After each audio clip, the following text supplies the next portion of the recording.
you are safe tonight. Your duo is also safe tonight. As for AZ and River, you are safe tonight. That means... Bye-bye. I'm sorry, Shuvi and Clarice. Love you all.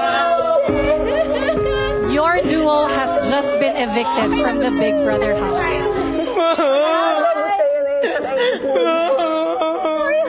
Okay, mag-aaway.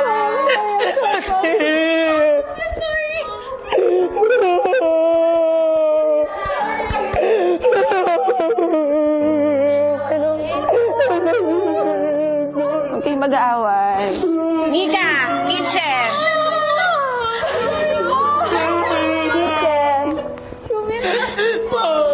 Malapit na. Love you guys. Love you all. Galingan nyo, ha? Galingan nyo.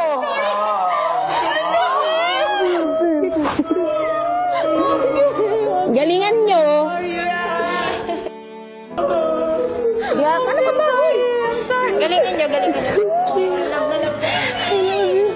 Panalunin mo.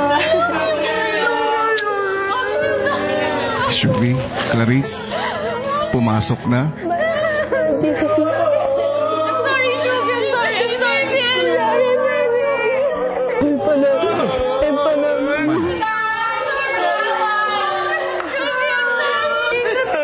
Bye-bye. I love you all. Bye-bye. Mahal ko kayo. Galingan nyo kayo mag-away. I'm sorry. Okay lang. Okay lang. I'm sorry, Mom. Okay lang. Makabasan tayo. Di ko po alam. Gusto ko lang po mag-sorry sa kanila. Gusto ko lang po makausap si Ate Clang tsaka si Shuvi, kuya, na mag-sorry lang po ako sa kanila kasi dahil sa amin, kuya, umalis sila, kuya.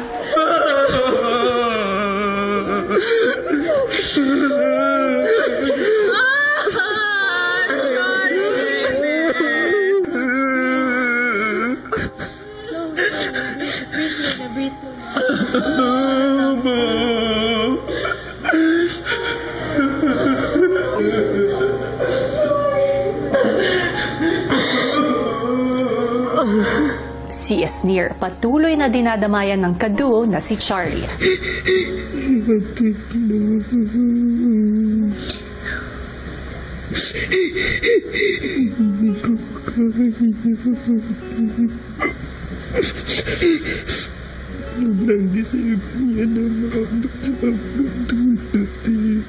Si Ate Clang po, siya po yung pinakamatalik ko pong kaibigan po dito, kuya.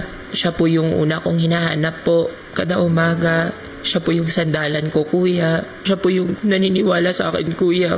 First time ko pong makaramdam sa co-housemate ko po na nirurut niya po ako, kuya. Hanggang sa very end po ng competition po na to, kuya. Sobrang mahal ko.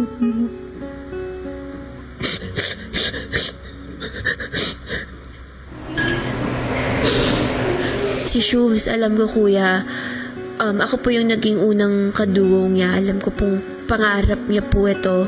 Alam ko pong pangarap niya po maging big winner. And seeing her leave the house a while ago, just really, it hurt me so much to see her like that.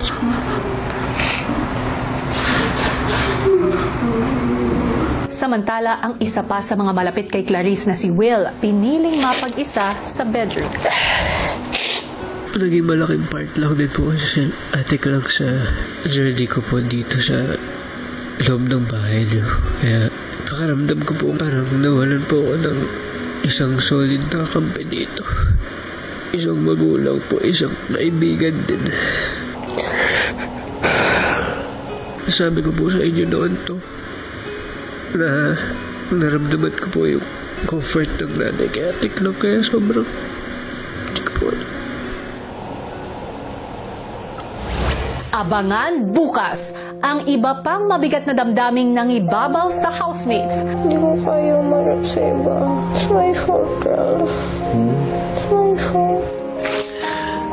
Kuya, posible po ba makapagpalit sa akin ng spot si Ate Clang?